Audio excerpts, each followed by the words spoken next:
On this episode, I'm going to share with you 3 easy ways to tap into your home's equity.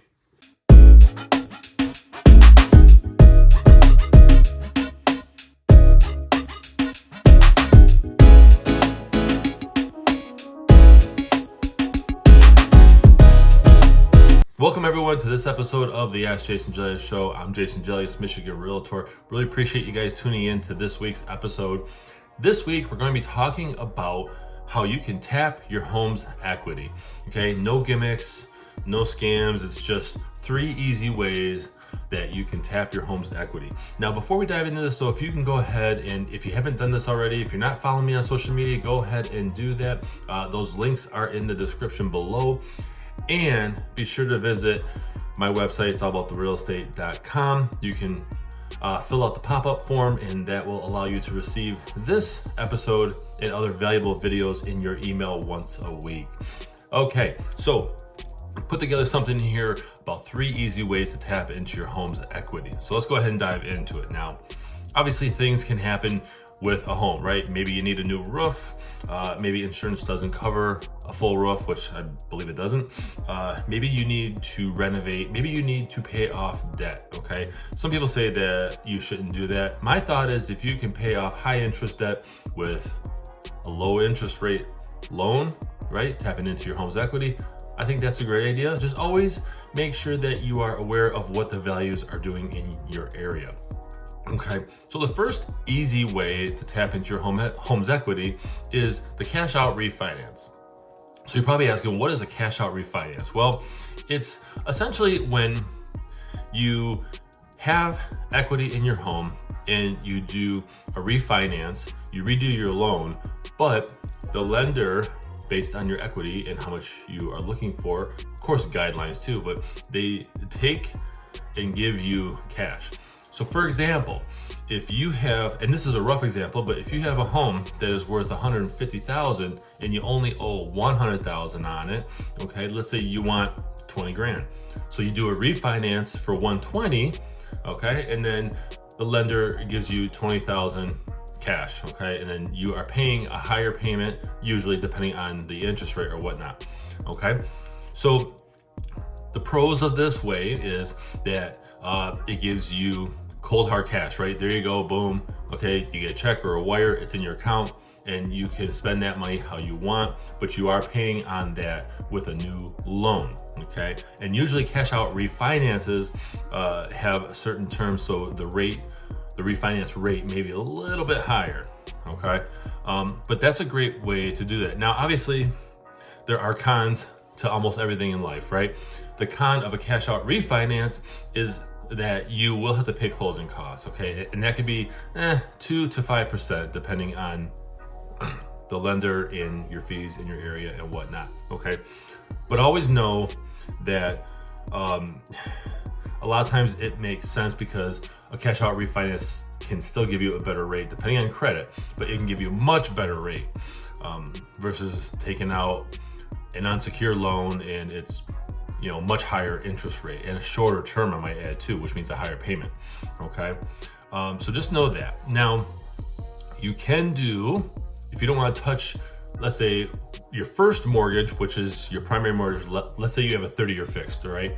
That's your first loan, okay? You can take out a second loan in the form of a home equity loan. Now, unlike a cash out refinance, a home equity loan will actually, instead of replacing your first loan, it's going to be an additional loan, but your home is the collateral. So therefore you still get a decent rate, not as good as if you redid your first loan. But let's actually go back to that example of having a home that's worth 150 and you owe about 100 grand on it, okay? Well, you can do a second loan for that additional equity amount. And now you have this separate loan, okay? And it's secured by your house. So it's still a pretty good option. And you can still get your lump sum cash up front, okay? You close on it, and then there you go. And sometimes you can have the appraisal waived too. It just depends on the situation. Now, obviously, the pros of that is you still get lump sum cash up front. Once you basically close on that, it's really simple. And again, it's based on credit as well. Okay, now I want to share with you a con of just doing a straight up second additional loan, home equity loan.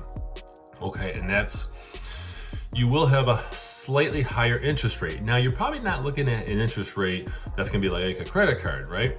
So it's still one of the most affordable ways to borrow money. But just know that there are some fees with that. Now, in my experience, home equity loans don't have a whole lot of fees.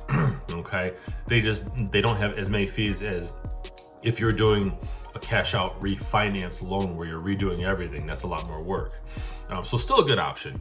Now, option number 3 to tap into your home's equity is home equity line of credit. Now this is kind of like the home equity loan, okay? Same process of getting it and whatnot. However, it's a line of credit, meaning it's like a credit card, only with a much better interest rate. So it's available to you. So again, we're going back to this example of you have a home that's worth 150, you owe about 100,000 on it, okay? You can, let's say, I'm not counting fees or anything with a lender, which by the way, the fees are still low on this as well. But let's say you take out 50,000, right? They would provide a line of credit for 50,000 for you, and you can pull out what you need. So you can pull out 10 grand, 20 grand, 30 grand. This is a much more flexible option. Let's say you are putting in in-ground pool, and you don't want to just pay the pool company, the pool installers at once, right? You want to give them a little bit. They dig the ground up, then the next step, they do whatever they do to get you through the process of getting an in-ground pool. Well, this allows you to pull cash out as you need it. And so this is a lot more flexible. So the major pro with a home equity line of credit is that you only borrow what you need. So it's available there, okay? You can tap into what you need. Maybe something costs more than you thought. Well, you have that money there, okay? And they typically have lower interest rates too. Now, here's what I want to share with you though, is the major con with this. And some people get freaked out by this. They think, oh my gosh, this is terrible, right? But it's really not that bad, because most of the time it's short term. Just know your personal situation and how you feel comfortable, because home equity line of credit, or their HELOCs for short, okay? They usually have adjustable rate interest rates. I said it, right? They can fluctuate. Now, they're not gonna jump up, 5% in 1 year, okay? Don't think that way, but they can adjust. But I still think that the flexibility, and this is my thought, but the flexibility of a home equity line of credit, depending on what you're looking to do, is really cool, because you don't have to just pull out all that money right away, okay? So pretty, interesting option there. So I just want to share with you my favorite option, okay? And that is actually the home equity line of credit, because it's much more flexible, and you should always have a plan to pay these things back, and allow a cushion, okay? Allow a cushion for the market to kind of, don't ever max out, right? If your home's worth 150, don't take out 150, okay? Just, keep a cushion in case values do dip a little bit.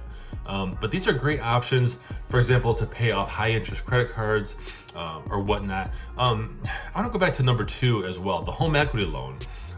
It's just straight up second loan on your property.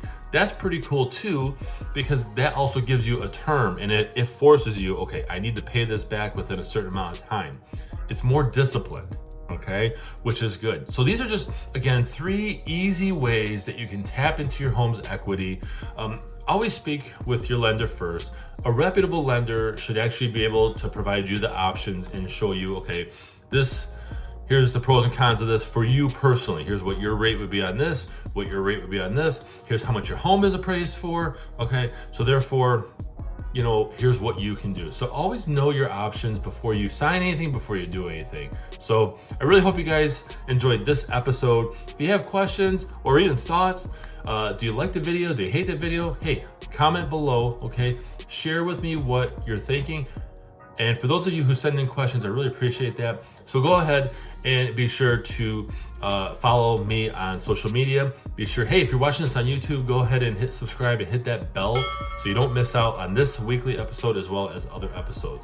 I'm Jason Gelios, Michigan Realtor. I appreciate you guys watching. Thanks everyone for watching this episode of the Ask Jason Gelios show. Be sure to visit the links in the description below to pick up your copy of my real estate book, Think Like a Realtor. It's a little book about buying and selling residential real estate through the eyes of a realtor. It's real world advice, tips, whether you're a new agent in the business or you are a home buyer or even looking to sell a home. This is great advice. So I really appreciate it if you guys visit those links, pick up your copy, and go ahead and share a review, good or bad, if you like it, if you hate it, okay? But get your copy today. Thank you.